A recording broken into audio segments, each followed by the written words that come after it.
Graça e paz. Boa noite. Deus abençoe a tua vida. Vamos ver quem entra aí. Deus abençoe vocês. Enquanto isso, vamos escutando aí o louvor da Nívia Soares, em tua presença. Eu vou ler aqui um texto. Espero que você seja abençoado. Para a irmã Miriam, o Juan, Pai Senhor. Que Deus lhe abençoe vocês. Vou ler o texto que está em Mateus 23, que diz assim: Então falou Jesus às multidões e aos seus discípulos. Na cadeira de Moisés se assentaram os escribas e os fariseus. Fazei e guardai, pois, tudo quanto eles vos disserem. Porém, não os imiteis nas suas obras, porque dizem e não fazem. Atam fardos pesados e difíceis de carregar, e os põem sobre os ombros dos homens. Entretanto, eles mesmos nem com o dedo querem movê-los. Praticam, porém, todas as suas obras com o fim de serem vistos dos homens. Pois alargam os seus filactérios e alongam as suas franjas. Amam o primeiro lugar nos banquetes e as primeiras cadeiras nas sinagogas, as saudações nas praças e os serem chamados mestres pelos homens. Vós, porém, não sereis chamados mestres, porque um só é o vosso mestre, e vós sois todos irmãos. A ninguém sobre a terra chameis vosso Pai, porque só um é vosso Pai, aquele que está nos céus. Nem sereis chamados guias, porque um só é vosso guia, o Cristo. Mas o maior dentre vós será vosso servo. Quem a si mesmo se exaltar, será humilhado, e quem a si mesmo se humilhar, será exaltado. Boa noite, pessoal que entraram aí, o Ítalo, a irmã Leiciene, o irmão Luiz. Que Deus abençoe vocês. Eu quero aqui compartilhar nessa oportunidade sobre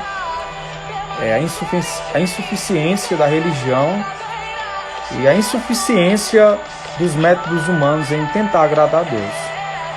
Nós vivemos, sem sombra de dúvidas, no século XXI, onde todos os tipos de pessoas adotam religiões, adotam rituais, adotam formas culticas, adotam maneiras espiritualistas de tentar acessar a Deus.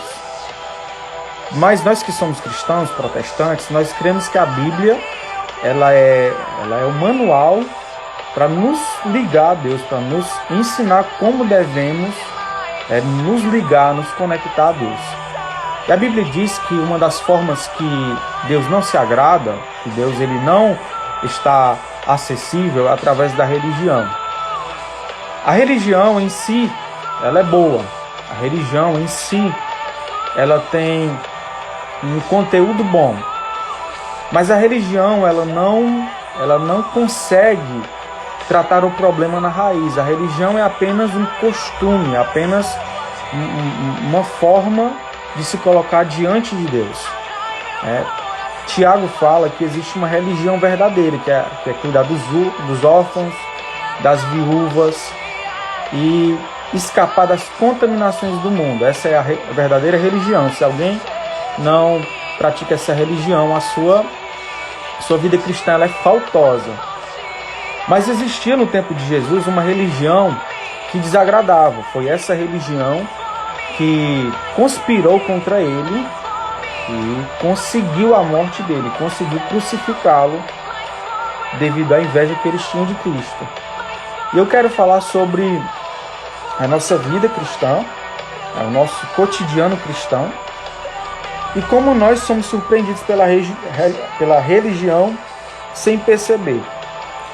A religião, ela consegue mudar os nossos costumes, ela consegue colocar uma roupa diferente em você, ela consegue mudar até mesmo o seu linguajar, ela consegue mudar os seus amigos, mas o que a religião não consegue fazer é mudar o nosso coração.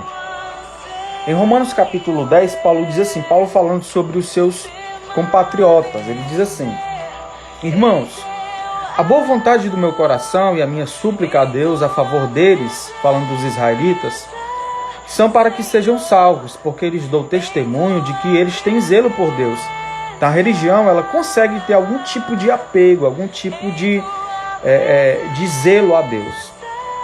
Porém, eles não têm esse zelo com entendimento, porquanto, desconhecendo a justiça de Deus e procurando estabelecer a sua própria, não se sujeitaram a que vem de Deus. Quando nós nos apegamos à religião, o nosso coração ele fica obscurecido, ele fica endurecido. Você passa a rejeitar a justiça que vem de Deus, que está no Evangelho, que não requer obras, que não requer sacrifícios humanos, que não requer de você algo físico, mas requer de você algo espiritual, algo que envolve as suas emoções, os seus sentimentos, os seus pensamentos. Então você se encontra nesse dilema. Você quer agradar a Deus, mas a religião ela te mostra um caminho. E o Evangelho te mostra outro caminho, um caminho totalmente contrário. Em 2 Coríntios, Paulo diz que os israelitas, os judeus, eles tinham um véu, eles têm um véu sobre a mente. Todas as vezes que ele lê em Moisés, esse véu está sobre eles, porque eles não conseguem enxergar a glória de Cristo. Então perceba que a religião, ela é cega. A religião, ela esconde de nós a verdadeira face de Cristo. E Jesus, ele combateu veementemente. Ele disse aos seus discípulos e aos seus ouvintes: façam o que eles vos ensinam, mas não façam o que eles fazem, porque eles ensinam uma coisa, mas eles não conseguem praticar. Eles atam fardos pesados nas pessoas, mas eles mesmos não conseguem praticar aquilo que ensinam. Eles mesmos, nem com os dedos, eles movem esses fardos pesados que atam nas pessoas. Então nós precisamos buscar o verdadeiro evangelho e não a religião. A religião, ela vai te dizer que você precisa ir a um local, você precisa acreditar em um costume, você precisa praticar algumas coisas para ser justificado. O Evangelho vai dizer que você não precisa fazer nada. O Evangelho vai te dizer que alguém já fez por você e que as suas obras são consequências do que ele já fez em você. E todos nós precisamos combater esse sistema que foi instalado, que foi implantado na mente das pessoas.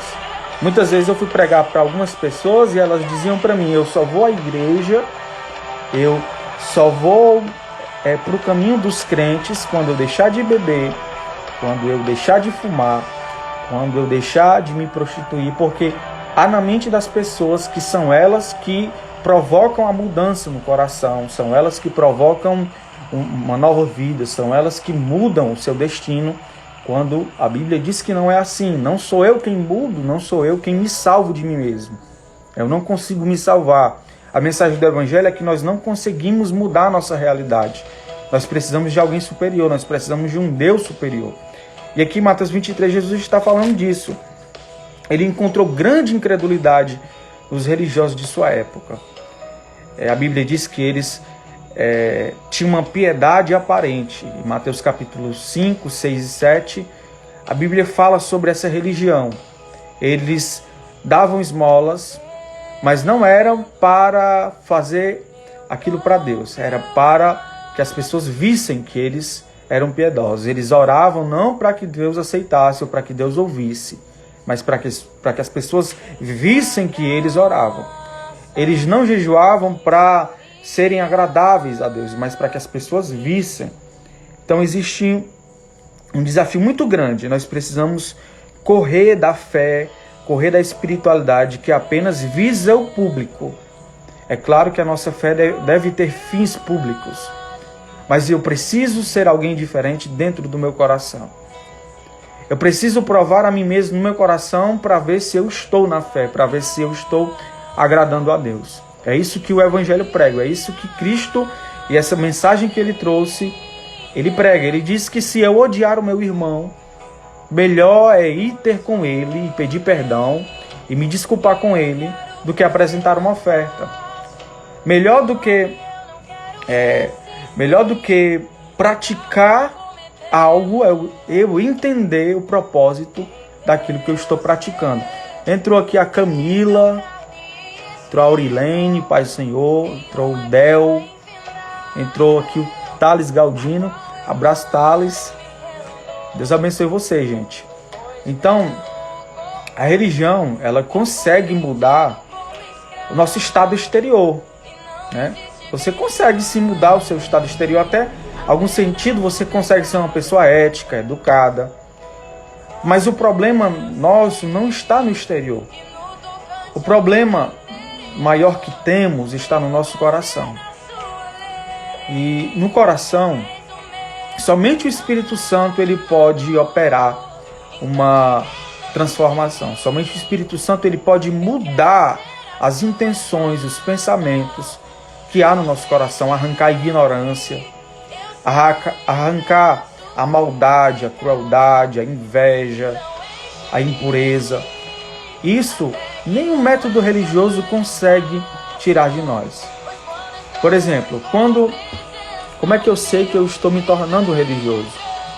É quando eu começo a achar que a minha adoração, a minha fé, ela tem lugares para ser ativada, para ser evidenciada. Então eu adoro a Deus num templo, mas na minha casa, na minha família, ou na rua, ou com os meus amigos, eu sou outra pessoa. Não há conexão entre a minha fé pública e a minha fé particular. Não há conexão entre a minha fé num templo e a minha fé no meu trabalho, na minha faculdade. Isso é religião. A religião, você consegue praticar um ritual. Você consegue levantar as mãos e dizer que Deus é bom. Mas quando isso é solicitado, quando isso é pedido na sua vida, é requerido na sua vida integral, quando isso é requerido no seu dia a dia, você não consegue praticar, você não consegue evidenciar. Não houve em você, não houve uma mudança significativa. Paulo diz em 2 Coríntios, capítulo 5, versículo 17, assim, portanto, aquele que está em Cristo, nova criatura é. As coisas velhas se passaram e eis que tudo se fez novo. Ali Paulo está falando de uma renovação no seu interior. A partir do momento que você recebeu a fé em Cristo, o seu coração ele foi transformado, as suas intenções foram transformadas. Tudo se fez novo. Por quê? Porque a sua vida, a sua mentalidade, ela passa a funcionar de uma forma diferente. Você tem uma mente diferente, você tem um pensamento diferente. Paulo diz aos Coríntios, na primeira carta, assim, pois quem conheceu a mente do Senhor? Ou quem foi o seu conselheiro? Ou quem lhe deu primeiro para poder reavê-lo? Mas nós temos a mente de Cristo. Lá no capítulo 2, versículo 16, ele diz expressamente, mas nós temos a mente de Cristo. João diz que assim como ele andou, nós devemos também andar. Aquele que crê em Cristo deve andar assim como também ele andou. Então, a vida cristã ou o evangelho é mais do que uma religião. Mateus, eu devo praticar boas obras, eu devo ajudar os carentes, eu devo dar esmolas, eu devo evidenciar minha fé publicamente. Sim, isso é ótimo. Mas não é apenas isso. Isso aí é o lado público da sua fé. Existe uma dimensão da fé que é no nosso interior. Eu gosto sempre de usar o exemplo do ladrão da cruz. Ele não pregou para ninguém. Ele nunca fez um seminário.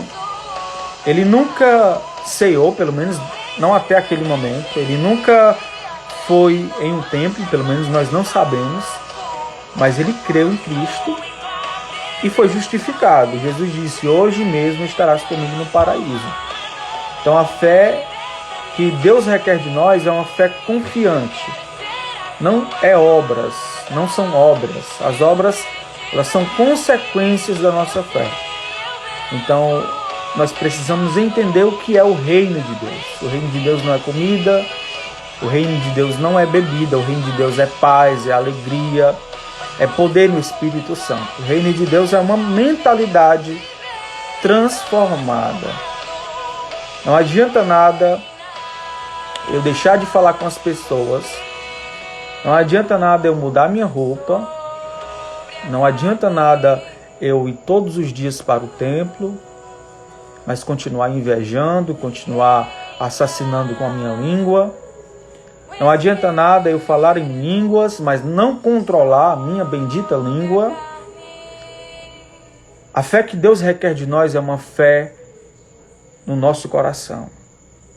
A Bíblia diz que o que contamina o homem não é o que entra pela boca, mas é o que sai. Porque o que sai do homem, isso procede do coração. As invejas, o homicídio, o latrocínio, o adultério, a prostituição. Todas estas coisas saem de dentro de nós. Então nós precisamos cuidar do que está dentro do nosso coração. Salomão diz: de tudo que se deve guardar, guarda o coração, porque dele procedem as saídas da vida. Então a verdadeira religião é praticar o bem, é ajudar os órfãos, os famintos, as viúvas, se livrar das contaminações do mundo, mas acima de tudo, ter um coração limpo. A Bíblia diz: bem-aventurados puros, os limpos de coração, porque eles verão a Deus. O autor aos Hebreus diz que sem santidade ninguém verá ao Senhor. Essa santidade aí é no coração. É a partir do coração que somos feitos, somos renovados à imagem de Cristo. Então que Deus abençoe vocês. Não sejamos como estes homens, certo? Que adoravam a Deus com a boca, com as palavras, com as posições, mas os seus corações estavam longe de Cristo. Tem um texto que diz assim: esse povo me honra com os lábios, mas o seu coração está distante de mim. Eles tinham até uma boa teologia, eles tinham um bom ensinamento, mas corações deles estavam endurecidos. Isaías 29, deixa eu só ver o texto, 29:11, eu não me recordo o versículo. Isaías 29:11. E diz assim, ó: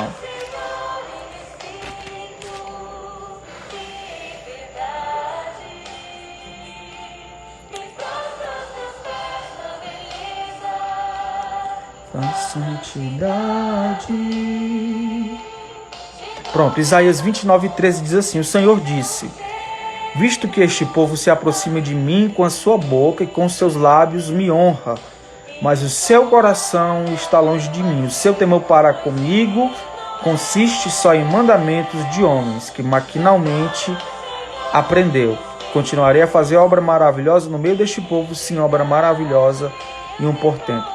Quer dizer, eles honravam a Deus com a boca e honravam a Deus fingidamente com os seus ensinamentos, mas o coração deles estava longe de Deus. Deus estava censurando através de Isaías que aquele povo, eles eram um povo da aliança, eles eram um povo de Deus, mas que as doutrinas e os ensinos que eles aprenderam eram apenas ensinos humanos. Não era um ensino que Deus havia passado na lei, havia passado em todo o Antigo Testamento. E Deus censurou dizendo que eles estavam adorando a Ele em vão. Porque essa adoração sugestionada pela religião, ela é uma adoração vã. É você adorar a Deus, mas isso não causa nenhum tipo de mudança, nenhum tipo de impacto. Porque a sua vida está distante dos caminhos do Senhor. Entrou aí a irmã Nani, entrou o irmão Francisco, Elvis, a irmã Miriam colocou: Mateus, você acha que a vaidade nos afasta de Deus? Sim, na verdade, irmã Miriam, o nosso coração ele é vaidoso. Isso é natural do ser humano. O que é que vai retirar de mim a vaidade? O que vai me afastar da vaidade, e todos nós somos vaidosos, é estar perto de Cristo, é estar em Cristo.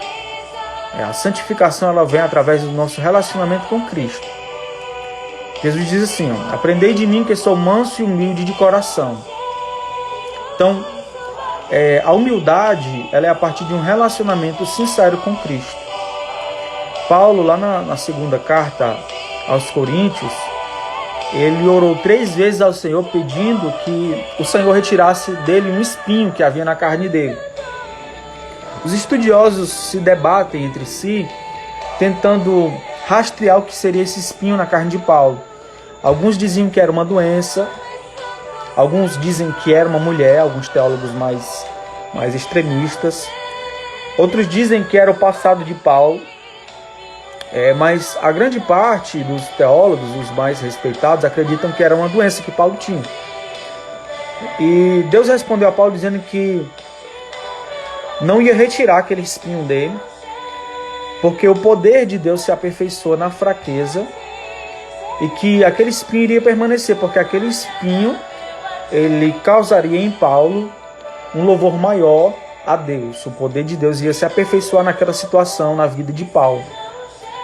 Então, para que Paulo não se ensoberbecesse, para que ele não ficasse soberbo, o Senhor permitiu que ele continuasse com aquele espinho na carne. Às vezes o espinho na carne na nossa vida é um familiar desviado. Às vezes é uma fraqueza moral que nós temos, em particular. Porque assim, mesmo sendo crente, irmã Miriam, irmãos que estão assistindo, a gente, eu já passei por essa fase, né? Você está naquele período que você busca muito a Deus, você jejua muitas vezes por semana, você ora, então a sua vida está toda correta e você começa a, sem perceber, se orgulhar disso. Você começa a menosprezar o irmão que não faz o mesmo que você. Por exemplo, se você lê muito a Bíblia, aí você vai censurar o irmão que lê menos do que você. E sem perceber, você está criando uma vaidade no seu coração. Então, às vezes, Deus permite um espinho na carne para que a gente não se orgulhe. Para que você não vá além do seu limite, porque você é homem, você é barro. Assim como o irmão que lê pouco ou que ora pouco, você também pode incorrer no mesmo erro dele de orar pouco, de ler pouco, às vezes até de não ler. Então, isso aí eu acho que é a vaidade, entendeu? Existe muito no mundo religioso a questão da vaidade, que são os pecados do espírito, são os pecados que estão dentro da gente. Existe o pecado exposto, o pecado que está evidente, que é o assassino, que é o roubo, o furto, a fornicação, são pecados evidentes, externos. Eles começam no nosso coração, mas eles se evidenciam externamente. Mas existem pecados que ficam dentro de nós. O ódio, a inveja, o homicídio. O homicídio, Jesus diz em Mateus 5, que aquele que odeia, ele já é um assassino. Por quê? Porque o homicídio ele não começa quando você mata uma pessoa. O homicídio começa no coração. Depois você consuma matando aquela pessoa. Então a vaidade tem vários ramos de uma mesma coisa. Vaidade é você se apegar a algo supérfluo. Vamos supor, você amar demais roupas, você amar demais redes sociais. São coisas fúteis, coisas efêmeras, também são vaidade. Então você acaba amando o mundo. João diz que nós não devemos amar o mundo. Não ameis o mundo nem o que nele há. Então isso também é vaidade. Então a vaidade é algo muito profundo. Tem muita coisa a se tratar da vaidade. Qualquer dia eu vou fazer uma live só sobre a questão da vaidade. Quero orar por vocês. Obrigado por vocês que ficaram aí. Irmã Miriam, deixa eu ver quem está aqui. Está aí a Camila, o Galdino, a Aurilene, a Miriam, Francisco Elvis. Vou deixar a live aí salvo. Se você quiser assistir depois, enviar para alguém. Deus abençoe vocês. Bom domingo aí, bom descanso, boa noite de sono.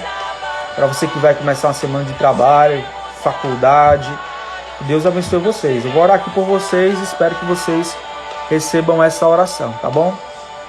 Senhor Deus Pai, obrigado por mais oportunidade de poder transmitir, de poder falar de Ti, de poder compartilhar a Tua palavra, de poder, Senhor, ser edificado, de edificar. Obrigado por cada irmão que aqui está, a Camila, o Thales, a irmã Miriam, o irmão Francisco, a irmã Aurilene, Senhor. Cada pessoa, Senhor, abençoa a família deles, abençoa aqueles que vão assistir depois, que Tu possa guardá-los no Teu nome, Senhor. Entrego também a minha família, o meu lar, a minha casa, o meu ministério. Te entrego toda a minha vida em Tuas mãos. Entrego cada pessoa aqueles que estão doentes nos hospitais, aqueles que estão acometidos de Covid. Te entrego em tuas mãos a família daquele pastor que faleceu devido a essa doença, Senhor, que tu possa confortar aquela família, aqueles que estão de luto, Senhor, que tu possa visitar. Te entrego também cada um que está, Senhor, enfrentando problemas, divórcio, dificuldades, que tu possa abençoar. Isso que eu te peço e te agradeço em nome de Jesus. Que Deus abençoe vocês. Obrigado, pessoal, por participarem. Que Deus abençoe vocês. Compartilhe aí com os amigos de vocês, envie, que eu vou deixar aqui salvo a live, tá bom? Deus abençoe.